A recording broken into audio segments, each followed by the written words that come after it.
जलप्रवाहपावितस्थले गलेवलम्ब्यलम्बिताम्भुजङ्गतुङ्गमालिका डमड्डमड्डमड्डमन्निनादवड्डमर्वयं चकार चण्डताण्डवन्तनोतु न शिव शिवं शिवं शिवम् जटाकटाह सम्भ्रमभ्रमन्निलिम्प निर्झरी विलोलवीचिवल्लरी विराजमानमूर्धनी धगद्धगद्धगज्ज्वलल्ललाटपट्टपावके किशोरचन्द्रशेखरे रतिप्रतिक्षणं मम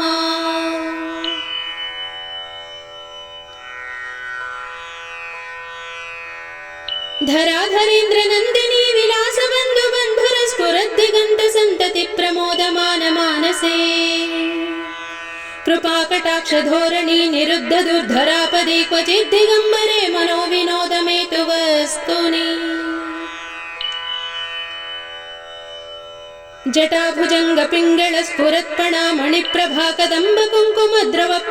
जटाभुजङ्गपिङ्गळस्फुरत्पणामणिप्रभाकदम्बकुङ्कुमद्रवप्रलिप्तदिग्वधूमुखे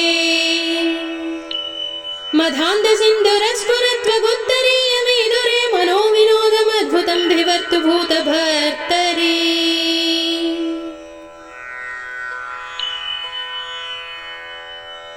सहस्रलोचनप्रभृत्य शेषलेखशेखरप्रसूनधूलिधोरणि विधूसराङ्घ्रिपीठभू भुजङ्गराजमालया निबद्धजाटझूटक श्रियै चिराय जायताञ्चकोरबन्धुशेखरः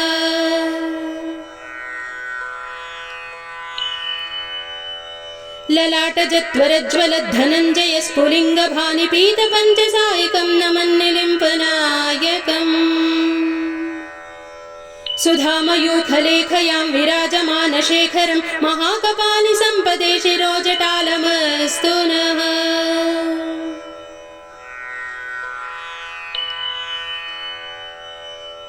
करालभालपट्टिका धगद्धगद्धगज्ज्वलिद्धनञ्जयाधिरीकृतप्रचण्डपञ्चसायके धराधरेन्द्रनन्दिनी कुचाग्रचित्रपत्रकप्रकल्पनैकशिल्पिनी त्रिलोचने रतिर्मम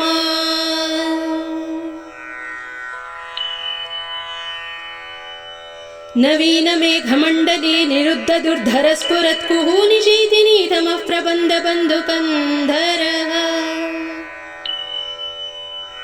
निलिम्पनिर्झरीधरस्तनोतु कृत्तिसिन्धुरकळानिधानबन्धुरश्रियं जगद्धुरन्धरः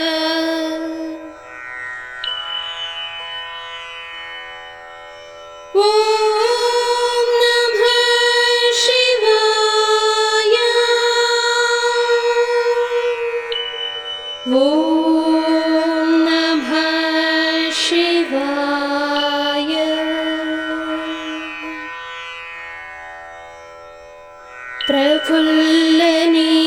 प्रफुल्लनीलपङ्कज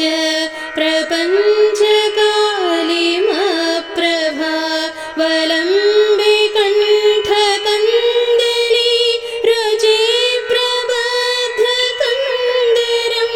स्मरच्छिदं पुरच्छिदं भवच्छिदं मखच्छिदं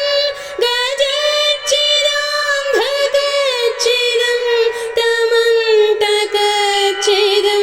भजे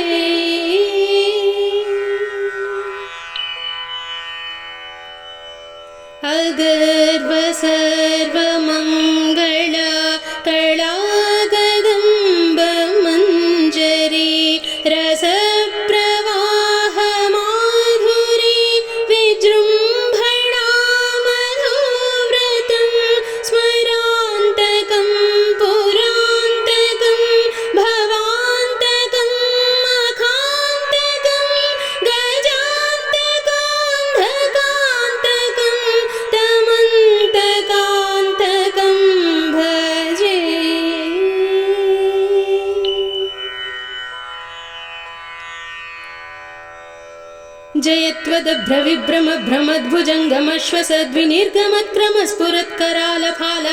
जयत्वदभ्रविभ्रमभ्रमद्भुजङ्गमश्वसद्विनिर्गमत्क्रमस्फुरत्करालफालहव्यवाट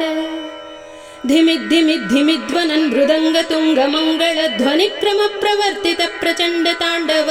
शिव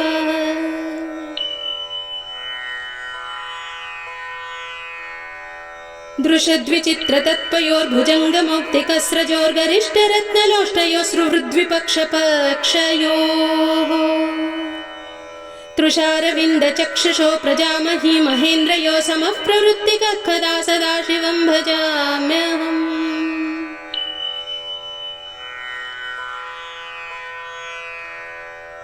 कदा निलिम्पनिर्झरी निकुञ्जकोटरे वसन् विमुक्तदुर्मतिः सदा शिरस्तमञ्जलिं वहन्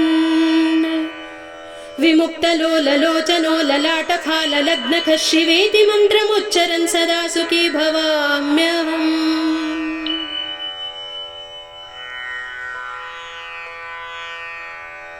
इमं हि नित्यमेव मुक्तमुत्तमोत्तमं स्तवं पठन् स्मरन् ब्रुवन् नरो विशुद्धिमेति सन्ततम्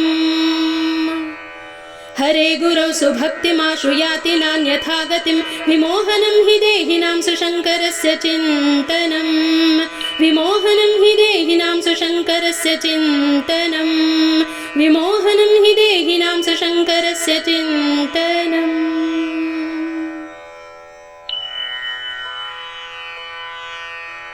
पूजावसानसमये दशवक्त्रगीतं यः